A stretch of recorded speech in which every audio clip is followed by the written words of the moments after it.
Jimbo's Garage.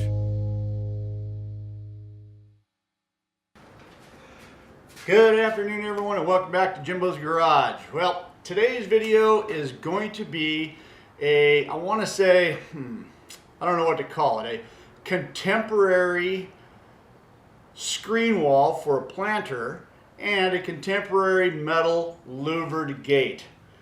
Super heavy duty, of course, like everything I do here in the shop. I just want to let you guys know that I'm not the designer of these projects that I build. I'm just building them per the designer's specifications. So this will be an interesting project. Let's get started on today's video. All right, so we are going to make this into two parts. This is going to be too long of a video, so I'm going to do the screen wall in one, and we're going to do the gate in another. I want to paint a little bit of picture of what we're actually building here. You guys are probably going to be really confused. So basically, let me see if I can describe it. It is a raised planter wall, rectangular, three-sided. It's about 9 feet long and about with two 4-foot returns on either side. It's about 18 inches tall, and it is block, solid grouted, stuccoed. So the idea here is to build a screen wall that's going to sit on top of that with freestanding 2x2 square tubes about 4 foot tall. And we're going to attach it to the wall by using a 3-inch angle iron. So hopefully you got some idea now of what it is we are doing. So I'm starting right here by cutting some 2x2 flat bar stock, and this is what we're going to be welding to the very top of the 2x2. And I got them all cut out right there, and I'm over at the Burr King deburring everything. You know, once you cut these things out on the saw like that, they all create little burrs, and it is nice to get these things all ground off before doing any kind of fabrication. And the Burr King works really good at just cutting everything off. Waste no time with that. You can see right there, they all are all piled up. I had about 40 pieces here, I believe, is what I'm doing. So with that, that's a lot of welding caps on the very end. So I had to create this little bit of a jig right here to make things a little bit faster, a little bit easier.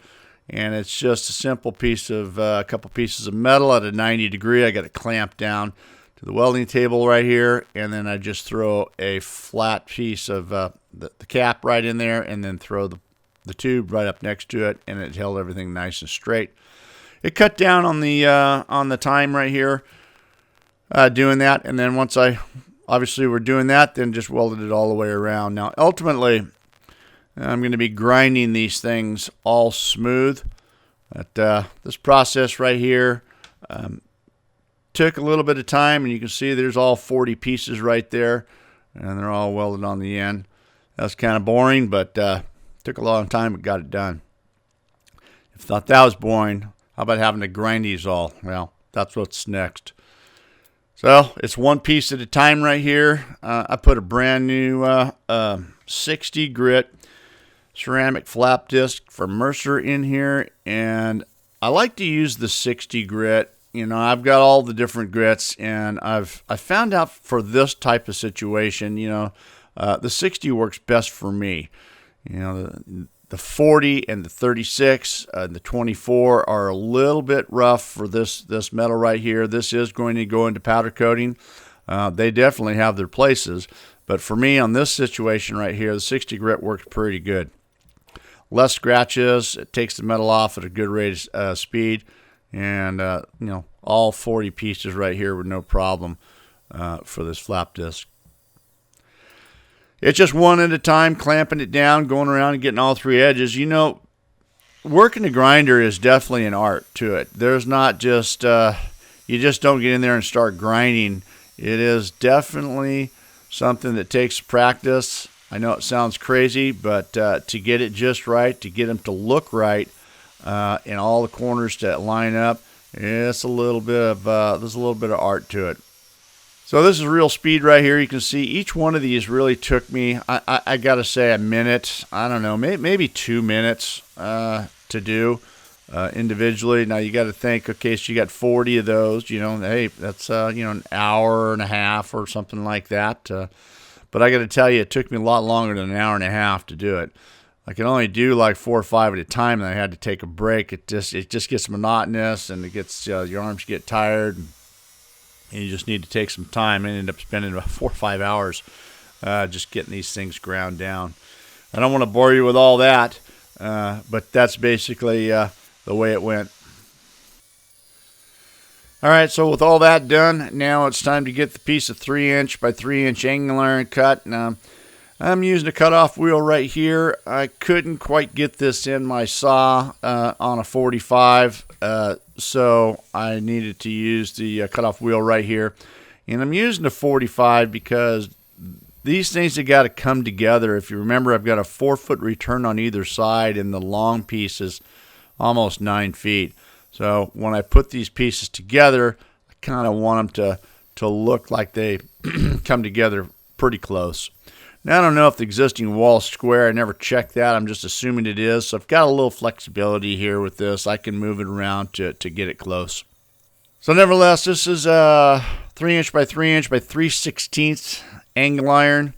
And there was no problems with the cutoff wheel right there. You know, here's the interesting thing with this. This is a surface prep wheel, and you can see that I'm taking the mill scale off the angle iron here. The original plan was to TIG weld these things on because the architect didn't really wanted to see welds that much. He said, I just want to look like this contemporary, like they're just stuck on there. I don't really want to see weld. So my great idea was, well, I'll just TIG weld and put a small little bead in there, and that should look good. Well, you know, that's the idea. Sometimes are good, but in all reality, maybe not so good. You can see I got my fab block squares right here. Now these are 18-inch tall squares. This actually works perfect for a job like this right here. Those things are stood right up and clamped right into place and held everything nice and true and plumb. You can see I'm tack welding in here, and then I'm starting to weld these things out. And it was right away when I realized that, this is taking me a lot longer, and it's a lot more awkward than I originally planned. It's not like I can get all the way around this thing. And then I thought, well, this is good on the corner in the first 2 or so. But then as I get farther down, how am I going to get behind this thing to get the welds all the way around? And, you know, they look okay, but they're still kind of large. Well, I gave it the benefit of the doubt, and I went ahead and put another one on there. And, the same issue. I saw that I was getting ready to really face a bigger problem once I got beyond the second one right here. So, you know what? You got to change things up sometimes. And that's, in fact, what I did. I was done with this after the second one and realized I'm out, and I'm going to go ahead and MIG weld them. And then here we go. So this was really the way to go. In reality, the MIG welds really weren't that much bigger than the TIG welds, and you know, I kept them in there nice and tight and nice and small, and this is the way to go. It's going to be a long enough project as it is, trying to get this thing done, and so this worked out the best way. You know, one thing I was worried about was deflection here. You know, when you're welding these things on, I have nothing at the very top that's going to hold these things together. So I always worried about when I built this that these things are going to be moving around and they're not going to stay plumb. This is why I elected to go with 0.95 thickness material rather than 6.3, which I normally use for most of my stuff, thinking that this would help stay straight. I don't know why, but that's what I chose to do. And for the most part, you can see that they surprisingly stayed nice and straight, which I was excited about because I thought I'd have bigger problems with that. But it's so far so good. It's turning out pretty good. I got everything clamped down to the welding table to help from deflection in the other direction as well. All right, so with the tall piece done right there, then it's time to start on the 4-foot return right here. And it's basically the same process, the same method right here. Fortunately, I've got my tables at 90 degrees, so I saw that came together pretty good, that corner on a 45. Of course, my table's 90 degree. I don't know if the wall is, but anyways, it's working to plan so far here. And you might see this little half-inch by half-inch square tube that I'm putting in the back of that fab square right there. And that is because the tube is 2 inches square, the angle iron is 3 inches, and they are set in the center, so I need to have that half-inch offset to make that difference up right there. That worked pretty good top and bottom. And I was able to get this return done, and so far so good. Everything is working out pretty good. All right, so with this side done right here, now it's time to start welding these things all the way around. This is where the fun begins, you know. You work all the way up to where I want to get a bunch of welding in here, and this is where it's happening. So I'm operating off the HTP ProPulse 220 MTS right here, and I've got to experiment a little bit with the wire feed speed. I think I got it turned down to about 225, 230 or so. And that seemed to be the sweet spot for getting in there and laying a nice tight bead in there. I'm doing no manipulation at all right here. I'm just dragging the bead in there, just trying to leave something nice and small and tight, but yet get some decent penetration. So far, everything is staying nice and true and plumb. Nothing's moving around, and you know, you learn something every day. I thought these things were going to move all over the place. Hard to reach area, had to reach around the back right here. One-handed. I'm not that steady, but I was trying to use everything I could to keep everything nice and steady. All right, so we're getting ready to move to the other return, and you know, it was getting dark here, and I thought this was an interesting shot. I know it's a little on the dark side, but you know, I started making cuts here, and there was a lot of sparks flying, and I thought, you know, it'd be something different to try to, you know, capture some sparks right here with a little bit of a dark shot. I don't know, always looking for something different.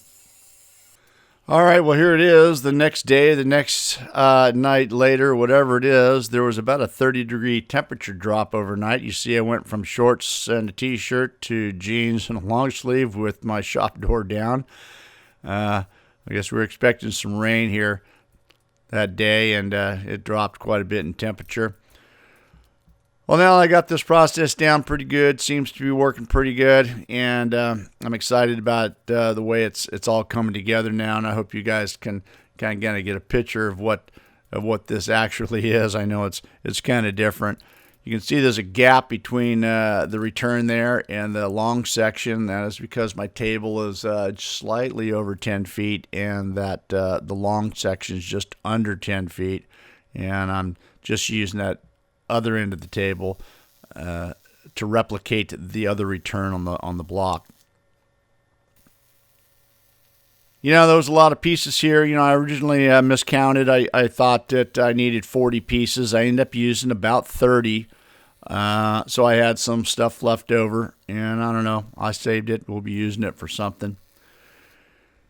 All right, so here's a kind of a better look of what, you know, the way I was doing it and what the welds actually look like. They're not too big. They're not too small.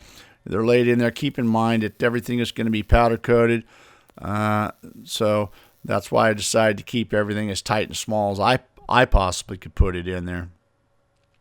I got to say, I definitely beat the TIG welding. I couldn't imagine doing all this and, you know, reaching around the back and trying to weld everything on the back side. It, for me, would have been a lot longer and a little bit more difficult. This was definitely a lot easier and the way to go. And for the results, you know, the results really aren't that much different when you really think about it. All right, so there's a closer look at what they ended up looking like. You know, it turned out pretty good. Well, it was a good little project, something a little different for sure. Definitely stay tuned for part 2 of this video where the gate is even more interesting. All right, guys, thanks for watching, and we'll see you next week. See you next time on Jimbo's Garage.